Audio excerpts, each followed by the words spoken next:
அதிமுக இரண்டாம் கட்டமாக வெளியிட்ட தேர்தல் அறிக்கையில முதல் தேர்தல் அறிக்கை என்ன தெரியுங்களா? முதியோர் உள்ளிட்டவர்களுக்கான ஓய்வு ஊதியங்கள் 2000 ரூபாயாக உயர்த்தப்படும். முதல்ல எவ்வளவு கொடுத்தாங்க? 1200 ரூபாய். தற்போது அதை 2000 உயர்த்தி நாம இபிஎஸ் முதல் தேர்தல் அறிக்கையை கொடுத்திருக்கிறாங்க. இரண்டாம் கட்டமாக சமூக ஓய்வூதிய திட்டத்தின் கீழ் முதியோர்களுக்கு முதியோர் உதவித்தொகை வழங்கப்படும். இப்ப 2000 அப்படின்னா அதற்கு முன்னாடி எவ்வளவு வாங்கிட்டு இருந்தாங்க அப்படின்னா 1200 ரூபாய். அந்த 1200 ரூபாய் என்பது இப்ப 2000 உயர்த்தி தரப்படும். இந்த திட்டத்தின் மூலமாக பயனடையக்கூடியவர்கள் யாரெல்லாம் தெரியுங்களா? அதுல முதல்ல வர்றது வயதான விதவை பெண்கள். அவங்களுக்கு மாதம் 2000 ரூபாய் அதிமுக அரசு வந்தால் கொடுக்கும். கணவன் இல்ல, வருமானம் இல்ல, நீங்க கவலைப்படாதீங்க.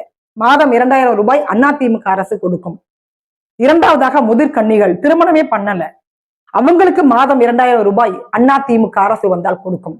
மூன்றாவதாக மாற்றுத்திறனாளிகள், கவலைப்படாதீங்க, நீங்க உங்களுக்கு அதிமுக அரசு வந்தால் மாதம் 2000 ரூபாய் கொடுக்குறாங்க. நான்காவதாக கணவனால் கைவிடப்பட்ட பெண்கள், உங்களுக்கு மாதம் 2000 ரூபாய் அதிமுக அரசு கொடுக்கறாங்க. ஐந்தாவதாக மூன்றாம் பாலினத்தவர் என்று சொல்லக்கூடிய திருநங்கைகளுக்கு மாதம் 2000 ரூபாய் அதிமுக அரசு வந்தா கொடுக்க போகுது.